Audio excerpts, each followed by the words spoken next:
الحمد لله وكفى وسلام على عباده الذين اصطفى أما بعد بسم الله الرحمن الرحيم عن أبي هريرة قال قال رسول الله صلى الله عليه وسلم أعطيت أمتي 5 خصال في رمضان لم تعطيهن أمة قبلهم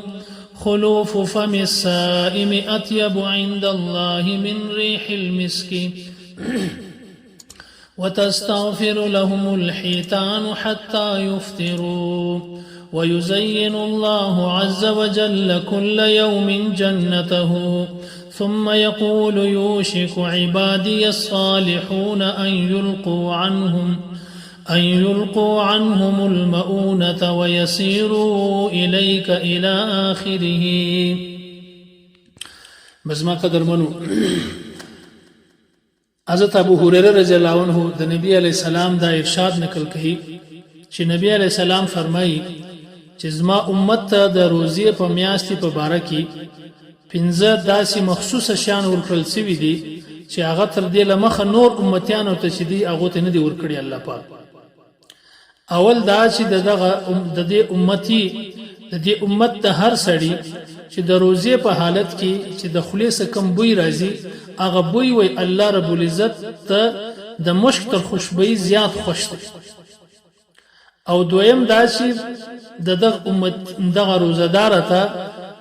د دې امت چې کوم روزدار دی دغه وای په دریابو کې مایان چې دی هغه دعای ورته کوي او تر هغه پورې ورته کوي چې تر څو پورې د روزه ماته کې تر روزه ماته پورې ورته کوي. او دریم دا چې دغه روزدار د پاره هر ورځ وای جنت چې دی هغه شایسته کیږي وای بیا حق تعالی شانه هغه جنت ته وای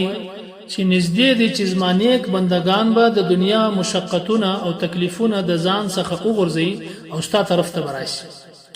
او سلرم دا چې په دغه روزه په میاشت کې هغه سرکشه شیطانان چې دی الله رب العزت هغه قید کې ویتړي او په روزه کې چې د غیر روزي کې چې کومي ګناوي د کولې د هغه ګناو سبب روزه په میاشت کې دی بچاو شي چې داغه طرف ته به د روزي میاشتې بغیر میاشتې چې د کوم ګناو ته دی رسیدي هغه ګناو ته به اوس نه رسیږي. او پنځم دا چې د روزي د میاشتې په اخیری شپه باندې به روزدارانو د پاره به الله رب العزت وای مغفرت وکړي. صحابه رضی الله عنهم اجمعین عرض وکړي چې دغه شپه خو بنو د مغفرت شپه چې د دې ته شب قدر وای. نبی علیہ السلام ورته چې یا قانون او دستور دادی چې مزدور کم ټیم کار پوره کی نو د کار ختمېدو بعد چې هغه ته مزدوري ملایوي شي. نبی کریم صلی الله علیه وسلم په دې حدیث کې 15 شیان چې دی هغه او فرمایل چې خاص خصوصي الله رب العزت دی امت ته ورکړي چې هغه د دې امت لپاره یو مخصوص انعام الله رب العزت باندې کړی چې هغه نور امتیان مخکې چې کم امتیان تیر شوي دي هغه ته دغه انعام نه دی ورکړی. وای کاش چې موږ دغه نعمت مش قدر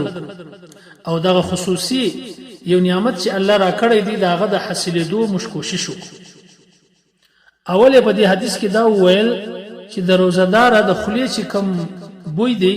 دا د لوجي په حالت کې د سړي د خلی سره بیا بوی راځي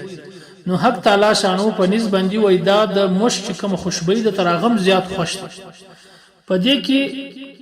علما او سو قولونه لیکلي دي. یو قول دا لیکلی دی چې حق تعالی شانه یعنی په آخرت کې به الله رب العزت دغه د خلی د بوی په بدله کې د دې په ثواب کې به الله رب العزت د غسړی ته خوشبو ورکړي چې هغه به داسې خوشبوئی وي چې هغه به تر مشک خوشبوئی زیاته شایسته وي او دماغ ته به ډیره فائدہ ورکړي.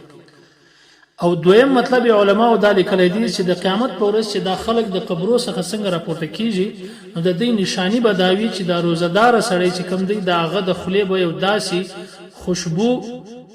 داغه د خلی به داسې خوشبو راوځي چې هغه به تر مشکم وای ډیره بهتره وي. او دریم مطلب دا بیان کړی دی چې په دنیا کې الله رب العزت د دې دغه د خلی بوی چې دی هغه د مشک تر خوشبوئی تر خوشبوم زیات خوش دی او دا د محبت د باب څخه دی چې د یو چا د چا سره محبت وي بیا داغه د خلی بوی هم د تر مشک تر خوشبوئی زیات خوش وي. نو الله رب العزت دی د روزې صحیح